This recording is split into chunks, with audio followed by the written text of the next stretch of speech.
Welcome. We are so delighted that you joined us today for Native Plants at Noon at the Anita Gorman Discovery Center.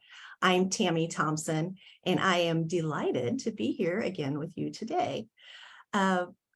Today, Alix and Cydney will be exploring winter beauty and the wildlife in our KC's own local wildlife refuge. Next month, we will take Native Plants at Noon back on the road to a treasured wetland in Nottoway County, which is in Northwest Missouri. I am so excited to see it. I see so many of you are already logging in where you're from. We've got O'Fallon and St. Joe and Barnhart. Gosh, I haven't seen anyone from Barnhart in a while. So thanks for joining us. During the program today, if you have questions, please note those in the Q&A tool on Zoom, and we'll get to as many as we can. I'll be using the chat feature to put in links and the plants that Alix and Cydney talk about. And be sure to stay until the end to have a chance to win a prize. So let's get started. I'm going to try to share my screen with you if I can find my right PowerPoint. Just bear with me one moment.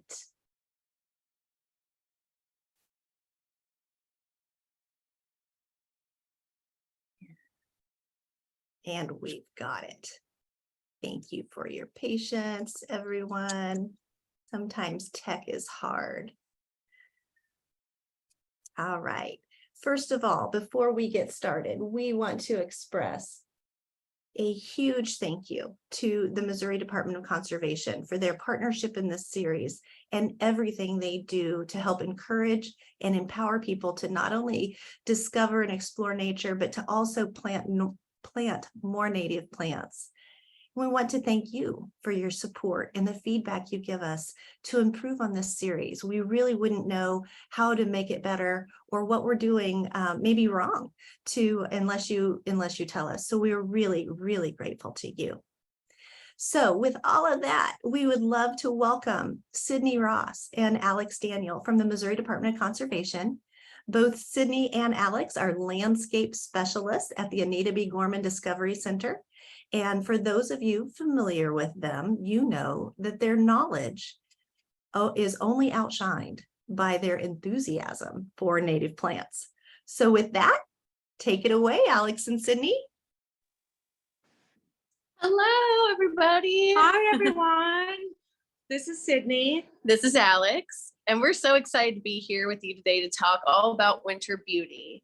As we transition our gardens from summer to fall and fall into winter, it's just a whole different arena that we're working in, and there's so much beauty and so much benefit to our wildlife. So we're going to talk a little bit today, or talk a lot today, about all these different things, from food to shelter to aesthetics in the landscape this winter. Yeah, and how you can kind of combine them all together depending on what your situation is, what your goals are, and what your idea of what a cleaned up garden looks like. Yeah. We're hoping to change your mind a little bit about some of that. Yeah, so and before we dive in, I want to share with you a book that I started reading recently called New Naturalism by Kelly D. Norris. And this is such a great book. If you are getting into garden planning for this winter, I recommend it. I've only gotten to about 24 pages in because I keep stopping and rereading and highlighting and circling things in the book that are really thought-provoking. So be sure to check out Kelly Norris's book, New Naturalism, Designing and Planting a Resilient, Ecologically Vibrant Home Garden. Winter is one of our fall and winter, whatever gets cold, is one of our favorite times of year to be inside and read our books and get inspiration for spring and think about what we can do next year. It's a perfect time to get some books and read those books. It is, and start planning. And Tammy will include this information and the links to you all in your resources, but I'm going to be leading two programs this winter. One that's called Winter Beauty, and it's really a deep dive into specific plant species and like planning your garden for winter interest. We'll cover a few species today, but that program is really in depth, and that is going to be in January. And then in February, we're co-hosting this really cool workshop idea that I've had with native landscape design. So it's only open to a small handful of folks. Registration's not live yet, but you can come up with your ideas and we will work with you on designing your very own native landscape garden in your yard. So more info on that soon. You can also call the Discovery Center for more info too. So now, okay, winter beauty. So I think the landscape this time of year is absolutely gorgeous. I'm looking at different textures, shapes, some things that are really bold, some that are more subtle. But I just want to talk a little bit about where we get this idea for American traditional lawns in the first place, right? Where did this idea of highly hyper manicured lawns come from in the first place? Mowed, raked out, blown. Just removing everything and leaving it bare. So I just drove by on Shawnee Mission Parkway today. They have the signs out where you can rake your leaves to the edge of the curb and a big truck will come and suck them all up. Like, which these are the kinds of sounds, things. it sounds nice, right? Like having a service like that, but what happens to the leaves and what is living in those leaves? So we'll Or what dive are we- in. and also when you take those leaves off, what are we trying to protect? Right, exactly. What are we trying to protect? Yeah. The traditional American lawn. Mhm. So I did a little bit of research on where this idea came from in the first place. And just a very brief dive. It originated in Europe in the 1600s by French and English landscape designers for the wealthy and elite. And when this design of grass that was cut super short and big, vast open spaces became popular, it then came to America from Thomas Jefferson at Monticello. And then that kind of spread this aesthetic of a manicured lawn across the US. But think about it. At that time, you had to be so wealthy. You had to be incredibly wealthy in order to maintain this to pay standard. people to maintain. Or you had slaves or indentured servants to do it. So it's rooted in colonialism. It's rooted in the symbolism of the elite. And then it came to America and became really popular in the 1950s when we started thinking about these values of Americans and capitalism. Anyway, I could go on forever about this, but I was just curious, like, where did this come from in the first place? You know, I think part of it is also our fear of the unknown and of nature. So if you have these clear areas, you can see what's coming, but you know, what bugs, moths are coming. Okay, cool. Like, I'm totally scared. I'm shaking in my boots. So. Yes. So anyway, all that to say, I think it's really important that when we understand the benefits of leaving our plant materials up, we can also shift our perspective of what we find beautiful, right? Rather than finding these open, empty, hyper manicured turf lawns beautiful, I love the different textures of the grasses. I mean, have you looked at little Bluestem lately? Because it is just vibrant. We're going to show you. We're going to show you. It's gorgeous. Or what about Monarda fistulosa?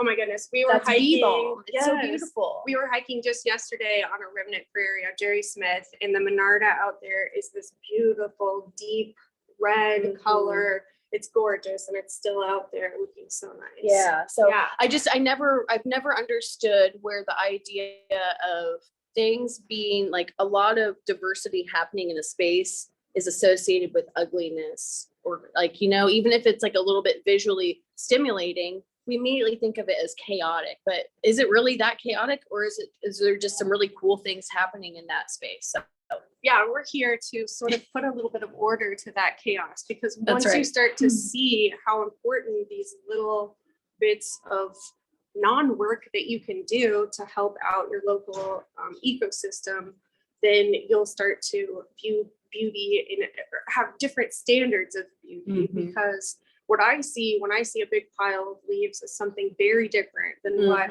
those people on Shawnee Mission Parkway who are getting theirs vacuumed up see. Right. So do you want to go? Yeah, and actually, so speaking of like what are in these leaves, we brought a few specimens to show you all, because if you've ever met us, you know we're a little bit obsessed with galls. Yeah, golly gee willikers, right? Oh, golly gee. So we have a few, if you want to hold this basket for Yes. me. So when we talk about leaving the leaves, y'all have heard this before. You've heard us say it. You've heard everyone say it. I just want to talk just very briefly about. Should we talk about the situations in which you leave leaves? Yeah. First? Okay. So very briefly, when trees shed their leaves, there's a reason they do that.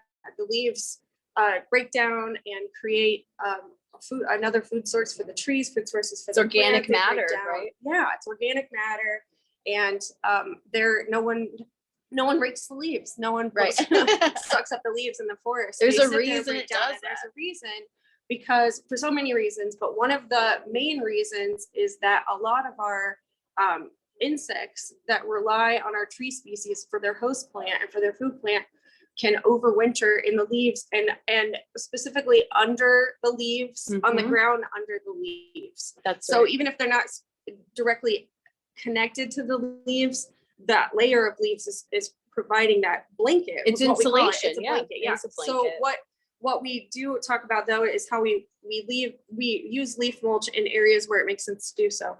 In areas where there would naturally be trees and plants that would be naturally with these trees. For instance, we're not going to put oak leaf mulch a thick layer of oak leaf mulch on top of a prairie bed, Right. because that's not what they would be used to. Yeah, think about those natural environments. Yeah. If you're in the prairie, there are a bunch of trees hanging over those. That's right. Those plants. So, but with your prairie plants, we want you to leave those tall for different reasons, and we'll show you that too. But first of all, we're going to show you the leaves that we have that have a really special relationship. Do you want to go with your? Yeah, actually, so Alix is talking about how there are things living under the leaves, right? We'll take a look at this beauty. This here is an Io moth. It's one of our native silk moths. Thank you, Linda Williams, for this beautiful gift. You're the best. That's the moth queen of the Kansas City area and beyond. But this is one of our native silk moths, and they actually have a cocoon that is in this leaf mulch. So you are actively grinding up cocoons that look just like this when you mulch your leaves, and these silk moths, they have a very specialized structure of their life, and they have to overwinter in there. So if you like moths or butterflies like that, be thinking of that. But the other cool thing, there's a lot of cool things, but galls, what we were talking about a little bit earlier. So if you see a strange little lump like this, They come in all different lovely sizes and shapes. Sizes, colors. Don't be afraid. It is our lovely galls. And galls, I'm obsessed. So I'm just gonna kind of run with this, if you don't mind, Alix. But I'm gonna chime in, please do. So galls are insect architecture, right? How cool is that? So what is happening is usually it happens with wasps and flies and moths and sometimes beetles even. Yeah. But they will lay their eggs in the plant, usually at the plant stem or at the bud. And when they lay the egg, it releases a hormone too. The insect releases a hormone which reacts to the plant. Now, this isn't technically a symbiotic relationship between an insect and the plant. It is actually just a relationship that the plant has adapted to tolerate. So once that egg and hormone are injected, the plant responds, right? And that's how these wild and funky shapes start forming on the plant material. I don't think so. That's not healthy. It's not healthy. Anyway, you get the They're very general hard to idea. film. This one's really pokey. Go out in your backyard and dig through your leaves, and They come in all different shapes. Yeah, look at this. These are cute. So this is the jumping oak gall wasp, and these little each one of these little dots is a tiny was the home for a tiny wasp, and the second generation of the wasp what they gets the name from is kind of like the Mexican jumping bean. The second generation of the wasp will jump itself in the gall. The galls will fall off the leaf. It will jump the gall into a suitable spot to overwinter. So that means they're sort of jumping themselves into the dirt and a good like spot nestling there themselves under the leaves. in. Yeah. They're tucking themselves in for bed. For That's the right. winter. It's not How cute is They're that? jumping into bed. So this here, you may have seen these odd ones. Yeah, these are very common. Oak apple galls. Mhm. And I, if you also know me, I'm obsessed with making inks right now out of native plants and stuff. And oak leaf galls historically were used to pen the Declaration of Independence and Magna Carta, because you can crush up these dry this is super lightweight. It's like a dry husk, right? Grind it up and let it soak in water. It creates a tannic acid, which then you add iron sulfate to, and immediately the color changes and it turns into this like dark brownish, purplish ink, depending on how concentrated it is. Anyway, it's super cool. You can find these in your own backyard. They, but yeah, these galls are technically indicators that these insects require host plants, specifically oaks, right? Yeah, and some of them are so specific that you're only going to find them on one species of tree. A lot of these are family specific, so you'll find them all different types of oaks or different types of maples. maples or gold. For instance, we have a goldenrod. Oh yeah, here you go. This one's really fun. Yeah, so this one when we if you've taken a walk with us, if you've been on a tour here, we've shown you these. They're our favorites. This is a goldenrod gall, and it's probably the wasp, right? Or is it the fly? Actually, it's a fly. The fly is the oblong. The wasp is the round one. Well, so these. I think I think it's a fly and a moth. I need to brush up on it. It's every season we brush up on all these fun little things. So I apologize. And they're the wasps or galls are really understudied and they it's really hard to look them up. There's a great website we found called Gallformers. Gallformers. Yes. Galls are in disguise. Yes. And there's an iNaturalist project too about North American galls. So get in on that if you're one of the citizen scientists. So but in that gall right there, we talk about the specific the use of, so this could be overwintering. The larva could be out of this already. A secondary insect could take a home inside of here. We found spiders inside of these after they've emptied out. And so this is one of the reasons we say leave leaves and then leave your stems tall if you're able to, because these are about the prairie stem. They're probably about 18 to 24 inches up on the stem of these goldenrods. So yeah, and before we jump into that, kind of segues into maintenance practices that you can do for specific situations. But before we jump into that, why?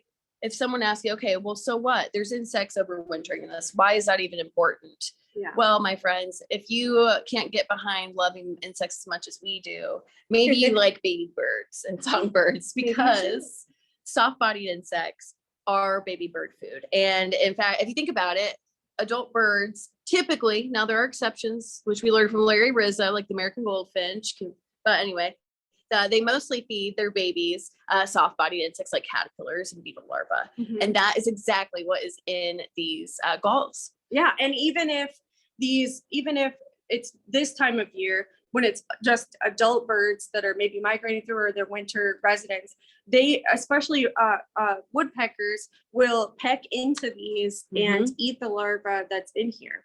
And then also the other important thing, I don't know if I kind of mentioned this, but what happens in the wintertime, all the bugs, either if they don't overwinter, they die off and they leave their next generation as an egg or a larva. So when you're vacuuming all that up, when you're raking it, when you're chopping up these leaves, you're chopping up that next generation of bugs. And that is the generation that's going to make the food for those baby birds in the spring. So if you don't have that winter generation, you don't have any more There's bugs. no food. There's no food ready for those babies in spring. Right. So it's really important. So think of the baby. Think of the baby birds. And so we do try to, and you'll hear us say this all the time, we try to leave our stems up, our leaves down until the first few days of 50-degree weather, so the insects have a chance to get out. And then we like to, if we can't leave all that stuff there, we like to make artful brush piles. Yes. This is one of the ways that you can save your leaves too. If you want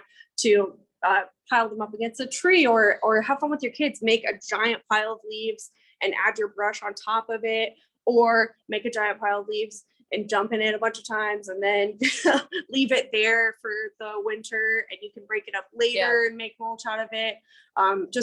You can find different creative and artistic ways to make a brush pile look like something artful. So come visit us.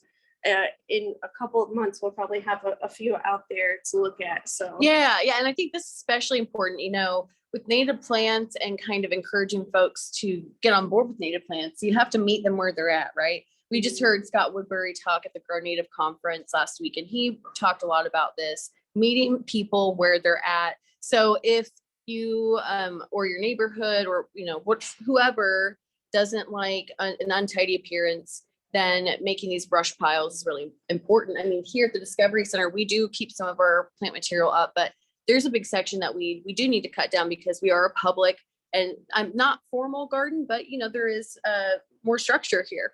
And so we hope that we're able to kind of have it both ways, keep that habitat for these overwintering insects and songbirds that may want to shelter from winter storms, but also do it in a visually pleasing way. So yeah, again, it's all about your goals. So we'll talk today about some different things you can do for different situations, but Yeah. so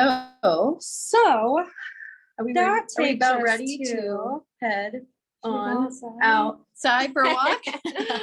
We are going to cover some plants that are beautiful in the winter, all winter long, and some that can serve some purposes as far as like transitional beauty between fall and winter and keep and beneficial food for insects and stuff. So do you want to, Tammy, do we have any questions while we're walking? While we walk. Oh, I forgot one thing. Can I show you one thing really quick, Tammy? Please. Okay, this is a bur oak acorn, okay, that I smashed with a hammer because of here. Bur oaks are having a mass year, which means It's a bumper crop. They got a lot. so they've got inside of this acorn, which the squirrels didn't eat for a reason. If you're finding acorns right now, the squirrels didn't take them, and there's a reason they didn't take them.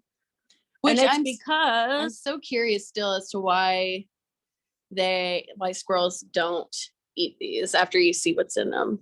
Because if I were a squirrel, I would totally eat these acorns. Did we lose all of them? oh no, Did they run away? Oh no. Okay. Oh, here's one. Here we go. Okay, so There's a weevil.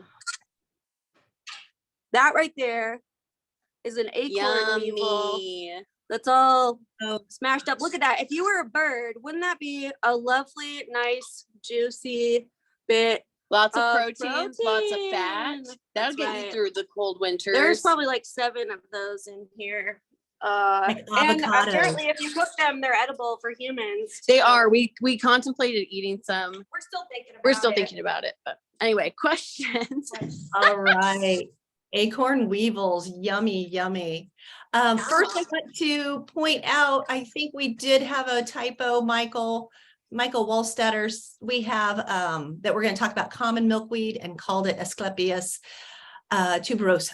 So I think he is right. I think that is butterfly milkweed. So we will fix that in our resource. Oh, yeah, Yeah. we're talking about syriaca. Yeah, You're talking- syriaca yeah. today. We're not talking And about Yeah, our list said tuberosa. I think we just Oh, I think sorry. we just My typoed bad. it. Q&A, we have nothing in the Q&A just yet. Looks like some chat though. I'll just tell you. We Tell have us. people from Colorado, from Illinois, from Alabama, from, of course, Missouri. Oh. We have from Kansas as well, and New Jersey, but in Missouri, we have St. Joe and Joplin and Kansas, we have Topeka, and back to Missouri, we have Parkville and Camdenton. So super excited to have you all here. That's awesome. Awesome. Tammy, we just All right. realized how much time we don't have, so we're gonna try to rush. We're these. good, Blake. We're good. Okay, so I'm gonna Okay. turn it back over. Okay. So, do you want me to talk about this one? Okay, so this is Packera.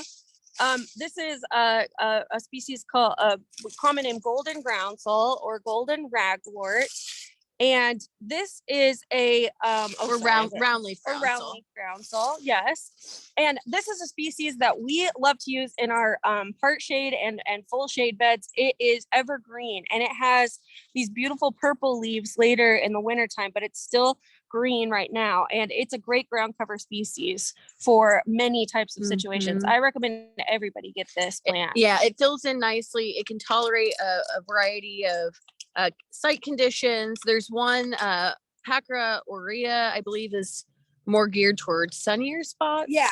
And then obovata, Packera obovata, which is this one, can handle more shade. Pair it with woodland phlox divaricata. Oh my god, I forgot spring plants. They bloom at the same time and look really great together. What'd you find? Did you find me a mushroom? Oh, I'm always mushroom hunting. Where's the let's see, Camera's over here. Thank you. Cool. The Okay. mushroom. Okay, anyway, sorry. We're Go on. ready. No mushroom. Okay. So that one's cool. We were thinking about, okay, what can we show folks today? So, you know, that there's some plants that stay semi-evergreen in the landscape, like columbine, like Packera, like we talked about. No, we're gonna go to the prairie. We found that there's this area over here at the Discovery Center. What do we call it? Do we call it our backyard prairie? Yeah, backdoor prairie. Backdoor. Yeah. So we're gonna head that way, but while we're walking, take a look at all of these textures out here and just soak that in a little bit. It's actually so much nicer than I thought. I know. Why did we think it was cold? We're like, it's gonna be too cold for us to go outside. I think I'm ready to hibernate for a little bit. You know, we had a wild year. Yeah, native plant people, you know, fall. You know what's up. Fall's crazy. Oh, okay. I love this area. It's so beautiful. Oh my gosh, it's so cool. Insert ephemeral sounds from heaven. Okay. So prairies are impossible to recreate. We all know this. But this backyard prairie, we've worked really hard on it, and we've got some really excellent species in here. And it's, I think, a really good demonstration of what a small prairie type planting can be. And so what we have in here that looks so good, and we'll leave this bed standing for till March at least. Yeah. So what we have in here is that milkweed, the common milkweed, Asclepias syriaca, and or what's the new name we want to call it? Pink Either yeah. butterfly weed. This is something else we were talking about at the Grow Native conference. Yes. Scott Woodbury is changing common names to give them better PR. But look how beautiful this is. And if you don't cut these down, they persist like this, and they have the little bits of silk that hang out as they disperse their seeds. Oh. Just beautiful. And if you pair that with, we don't have this. Oh, well, sorry. Yeah, we'll talk about Monarda. I was going to talk about river oats, but we're not going to talk about river oats today. It looks like river, but don't river oats. Don't do it. It's not worth it. So, but this plant, Monarda fistulosa, or Beebalm, or wild bergamot. It is a mint. This is the taller species compared to Monarda bradburyana, which is the shorter part sun species. But look at the spherical shape of these plants. They're upright habit. And what's cool is if there are still seeds in them, which there might still be a few, I'm sure most of them have fallen out. the birds. Oh wow, no, there's tons of seed. There's tons of seed actually. Look at this. Tiny seeds. You know what eats these? American goldfinches. I've seen it myself. They perch right on top. Same with different types of sparrows and juncos. So if you're wanting to attract birds in your backyard, which I mean, I love birds year round, but it is a wonderful winter sport. Plant some things that will support the birds year round, but especially in winter when you're inside looking out your window, longing for nature. Yeah, and plants that'll stand up with birds hanging off of them, like echinacea is another great one. Yeah, that's a great They one. hang off the liatris, the prairie blazing star is another one they hang off the side of. It's just, I hope this, I hope it's not too pixelated, what you're seeing, because gosh, the way the light is hitting everything is just so beautiful. You gotta come down here. Gotta come visit us. Come visit. Come take a walk with us. Our next walk is the first Friday of December. That's right. 1 o'clock. 1 o'clock. Register in advance, or if you forget, just come anyway. We'll get you signed up. But we'll walk around and look at what's good. But so one other plant I want to talk about. We have two other plants I think we want to talk about. But I have to talk about this because it's my baby. It's my goth. I've been quoted in a newspaper calling Baptisia my goth baby, and I think it is. So this is Baptisia alba, and this is white. Is that white? That's not cream. I get them confused. White and false indigo. but it's got a seed head similar to Baptisia australis, which I talk about as the gateway drug to the native plant world. But look how gorgeous that seed head is. And looking at the foliage, it has a stunning kind of silvery metallic look to it compared to the plants all around it, which are really like tan and reds and beige. So if you're looking for some really dramatic color contrast in the landscape, this could be a really great plant. But one cool thing about this is it is one of Missouri's tumbleweeds. And so, sorry, that prairie ochre plant was just bothering me, but I wasn't supposed to be in here.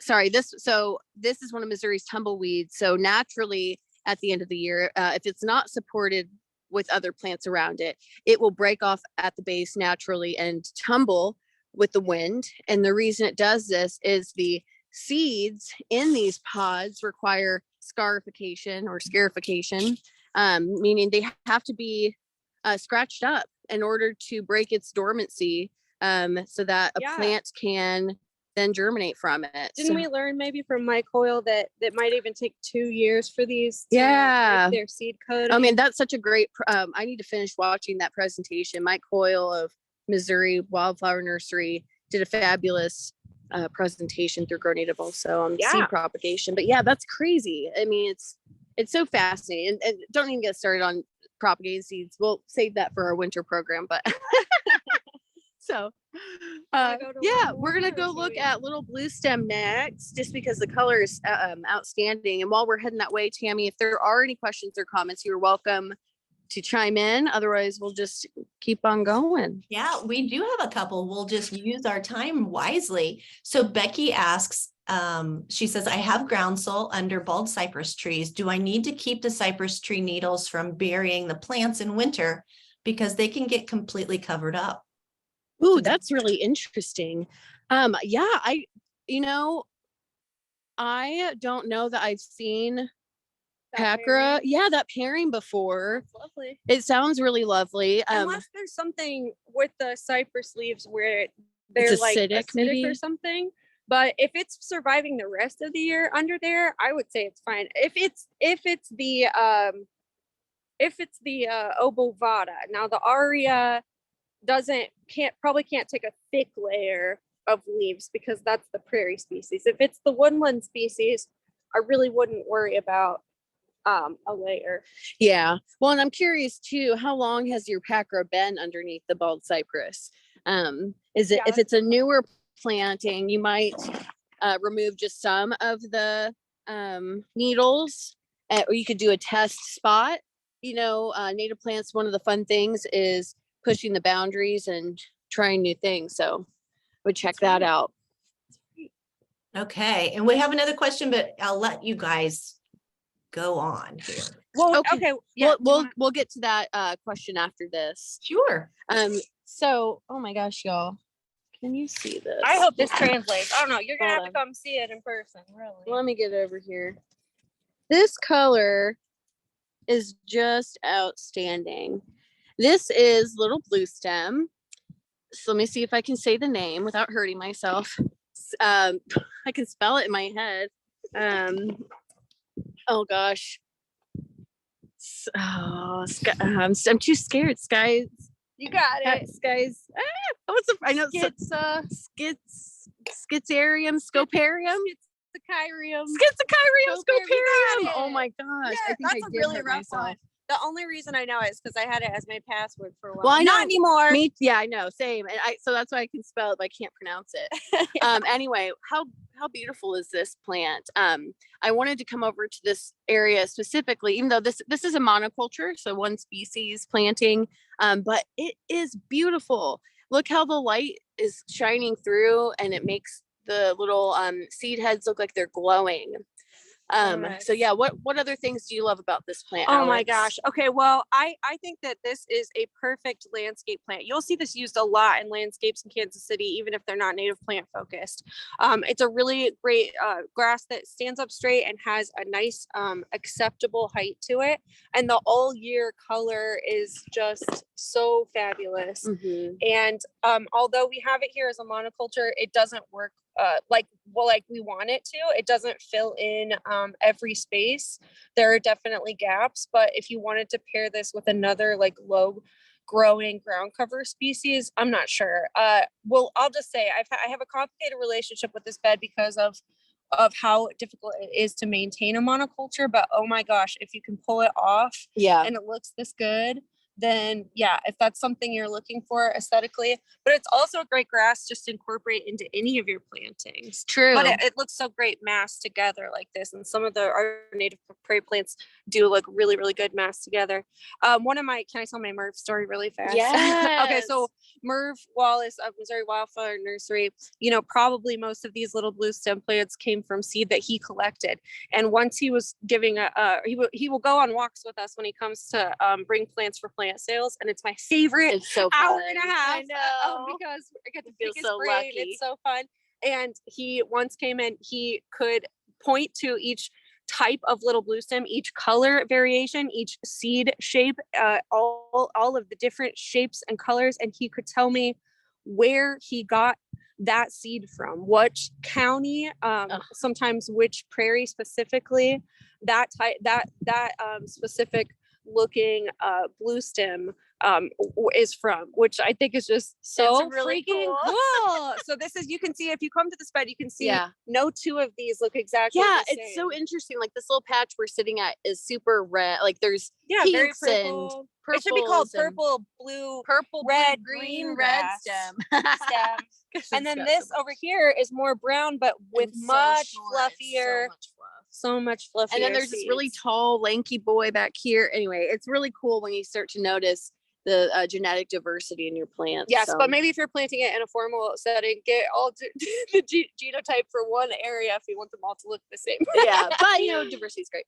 And someone commented that's also the host plant for skippers. Yes. And grasses during the winter time provide fabulous habitat for beetles. Yeah, beetles love to overwinter. They do. They do. And don't forget, beetle larva is what?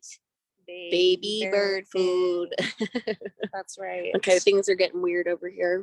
And by that I mean me.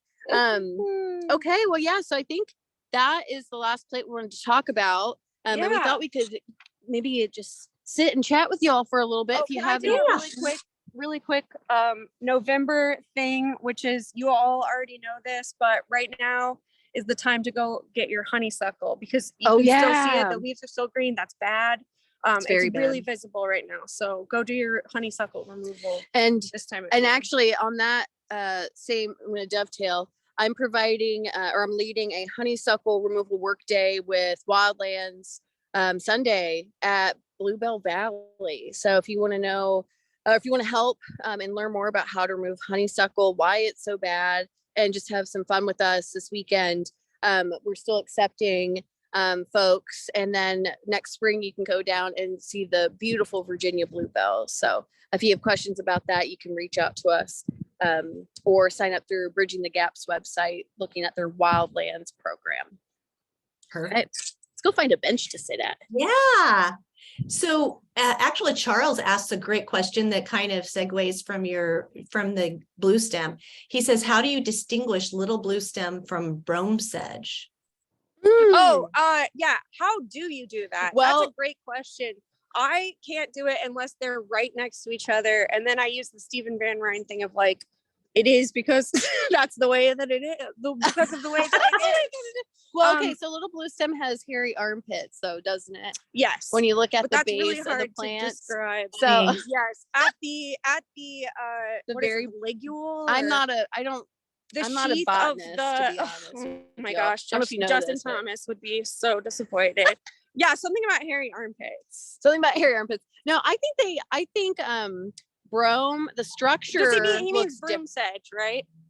Is that what we're talking? Not brome, right? Oh, yeah. You know what? It's probably broom sedge. It was spelled brome, but I'll bet it's broom sedge. Yeah, I bet you're right. I don't know where I'm going. So yeah, what were you gonna say? The grasses are hard, but I think the structure of broom sedge is quite different than little bluestem. Yeah, they can look really similar. I don't know. Something about armpits. That's a great question. We don't Wow, that might be the best answer we've ever given anybody. Well, I actually would like to get opinions Yeah. because Memorable. we don't know why broom sedge isn't used more often. It might be a little bit too aggressive on the Kansas side. Yeah. We only get it shows up here on accident, but we've never planted it, and I'm not really sure why people don't use it in landscape. I'm sure someone in the chat's got Maybe has ideas. Yeah. If anyone knows, let us know. I have an old hayfield that we've let go, a small section of it, maybe, I don't know, 5,000 square feet. And it is over the last 3 years, mostly broom sedge. Okay, so that's Yeah. probably it. So then. it is It's really assertive. prolific. Yeah. It's assertive for sure. So I don't know the answer, but I know that that's my experience, is that Yeah.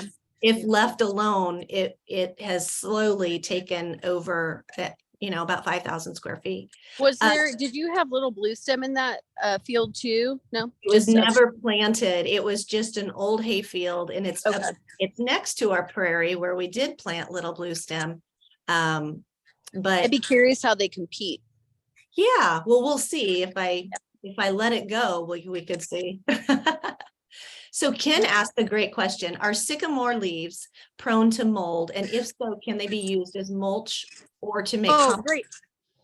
That's a great question. The problem with sycamore leaves is that they take so long to break down.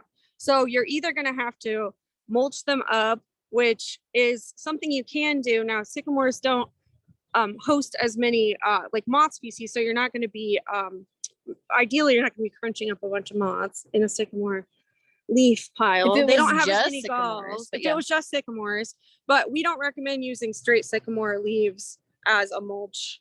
Really, you got to chop them up. Yeah. They're thick. It's And fun. if you think about, are you going to talk about that? Think about where they exist. yeah, where they exist. Yeah, Where and do how they their exist? leaves move down. They're in bottomland forests. Where there's a They're lot of along water. rivers, creeks. So the river would be moving their leaves. Yeah, and and the their moisture seeds. is breaking them up, Yep. degrading them a lot faster. I don't In know your about yard, it's mold not. though. I don't think mold is. I mean, mold's natural, right? So I think we've never had for issues. compost. I don't think it's a problem. We've never had issues with mold and our native plants so far. But we're I also don't- not we don't experts know. on that. Yeah, So we don't know. yeah. Yeah, Only know you most times not mold. may ask a compost expert, maybe, Yes. somebody who, we'll try to find somebody who we can put in the resources as a Yep. good resource Yes. for compost. Compost Perfect. is almost as hard as grass is. There's a science. It's chemistry. I mean, there's So just much so much science. happening in compost. I There failed is. compost more times than I can count, but it's really fun. It is. And Becky was the one with the groundsel under the The bald cypress. old cypress, and she said it's her second year. So probably Okay. would recommend maybe kind of giving I it a would- little bit of air, a little bit of Maybe a little bit, but again, I think also test it. Leave if you have enough anyway. Leave a section that is covered, like how it would naturally be covered. Well, yeah, but that's the other thing too. Is you're thinking of naturally a sycamore or a cypress and groundsel. They would naturally. In the same That's habitat. true. Yeah. So there ain't because nothing the natural about it. Cypress are not native to the same area. Which isn't to say that that's a bad thing. I think try it and let that's us the know. beauty of gardening, Yes. right? and It's- let us know. And if your groundsel dies, come to us. We have We'll a get you more. nursery plot of it, and we'll replace. But it we are now. curious about that, and I think I'm always excited to hear community science observations from gardeners like you. So Yeah, so let us know. That's our answer. That's the Yeah. official answer. Let's know what you do. And this is the last question we'll take.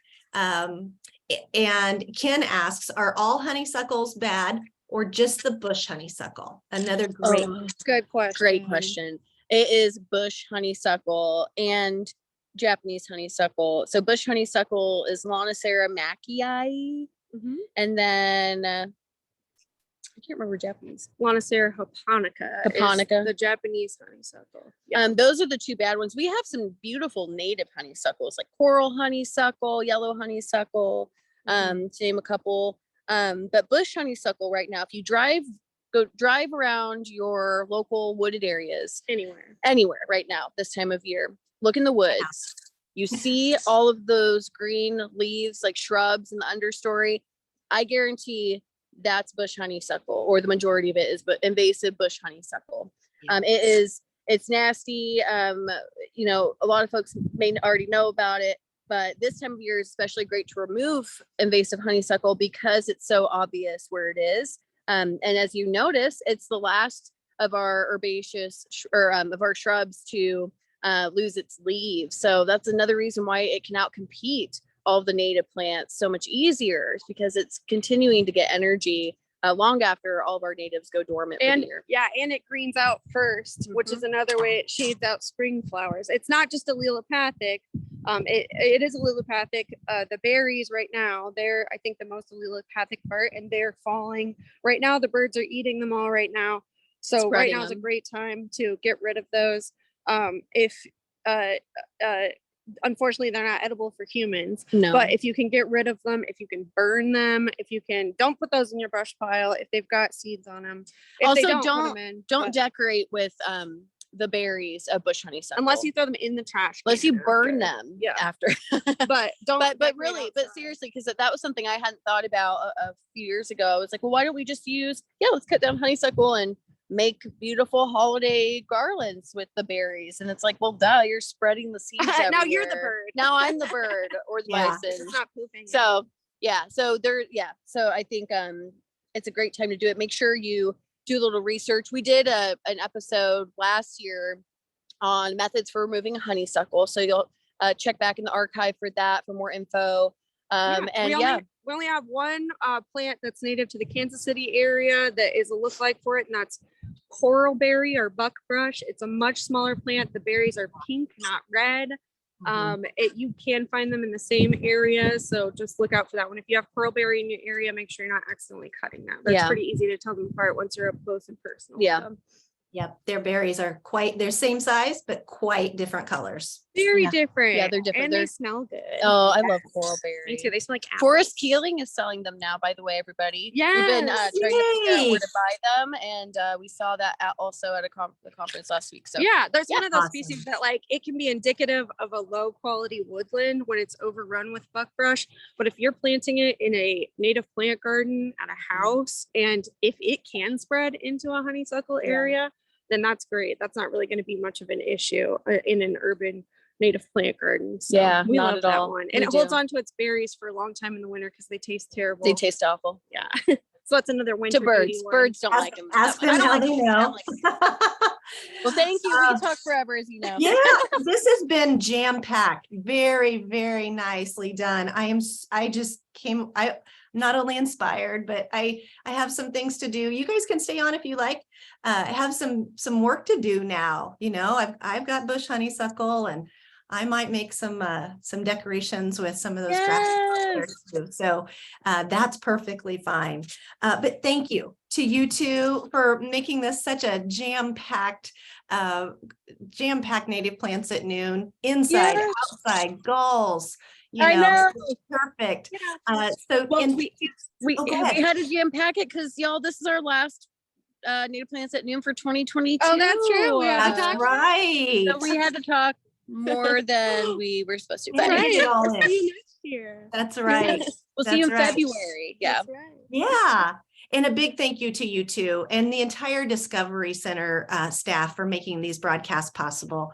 And we're just going to say, if you can, go see these wonderful folks and this treasure of a site right here in KC.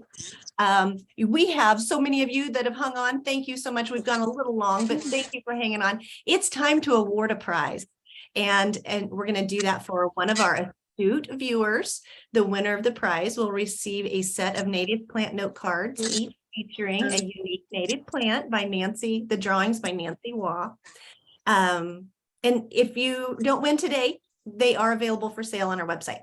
So the quiz question is, who is the author of the book, New Naturalism, that Alix and Cydney? Yay, don't give it away. Put it in the chat. Sorry, we're reading the chat right now. I forgot we're not muted. All right. Sorry. And I'm going to go ahead and close out and let you guys know about our next webinar. It is the third in our 5-part beginner/refresher series, and it is planning your native garden project. If you haven't seen the first two, please go back and look at those. Those are on our website. They are all independent webinars. So you don't need one to know what you're doing with the next one, but go back and look at those too. So anyway, that is on December 1st at noon. The Anita B. Gorman Discovery Center is hosting a turkey trot on November 26th.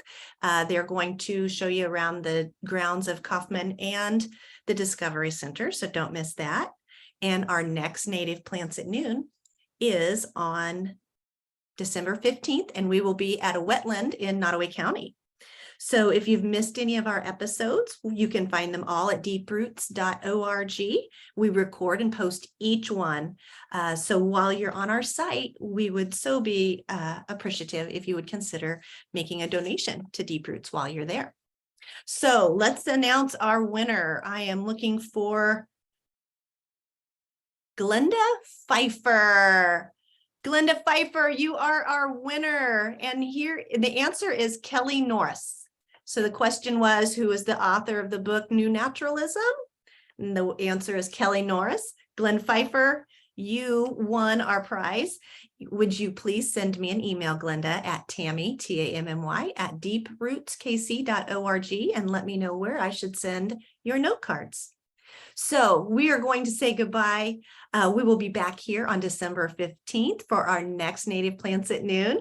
And we wish you a great afternoon. Stay warm and never forget that what you plant matters. Thanks all. Bye-bye.